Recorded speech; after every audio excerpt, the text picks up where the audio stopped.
ধনু বৌলাই নদীর ভাঙনে হুমকির মুখে কিশোরগঞ্জের হাওর উপজেলা ইটনার এরশাদনগর গ্রাম। এরই মধ্যে নদীতে বিলীন হয়েছে বসতঘর সহ অনেকের জমিজমা। কিশোরগঞ্জ প্রতিনিধি শফিক আদনানের তথ্য ছবিতে ডেস্ক রিপোর্ট। কিশোরগঞ্জের ইটনা সদর ইউনিয়নে হলেও কিছুটা বিচ্ছিন্ন জনপদ এরশাদনগর। গ্রামের পূর্ব পাশ দিয়ে বয়ে গেছে খরস্রোতা ধনু বৌলাই। কয়েক বছর ধরেই ভাঙছে সে নদীর তীর।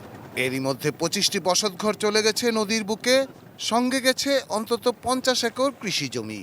যাদের জমি বাড়ি টিকে আছে তারা আছেন আতঙ্কে, আর যাদেরটা গেছে তাদের দিন কাটছে সীমাহীন দারিদ্র্যে, অন্যের আশ্রয়ে।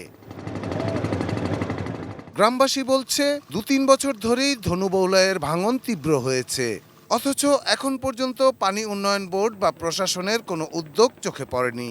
গ্রামটিকে টিকিয়ে রাখার আকুতি তাই সকলের, আর যারা সব হারিয়েছেন তারা চান পুনর্বাসন। আমার ৩-৪ একর জমি নদী বিলীন করে নিয়ে গেছে, আমার বসত ভিটাটাও নিয়ে গেছে। ব্রেকফাস্ট, টিফিন কিংবা স্ন্যাক টাইমে মজাদার আয়োজন মানে অল টাইম ব্রেড। ১ একর জায়গা আছিল আমার, 5টা মেয়ে ছেলে, খুব কষ্ট বাবদে আছে। অনুরোধ করি এই সরকারের কাছে যে আমরা এই গ্রামটা বসবাস করতে পারি। এই যে ভাঙা আরম্ভ শুরু করছে না, আমরা কোনো বিকল্প রাস্তা নাই, আমরা থাকার মতন ব্যবস্থা আমাদের কইরা দেব। জেলা পানি উন্নয়ন বোর্ডের নির্বাহী প্রকৌশলী অবশ্য আগামী বর্ষার আগেই পদক্ষেপ নেয়ার আশার বাণী শোনালেন।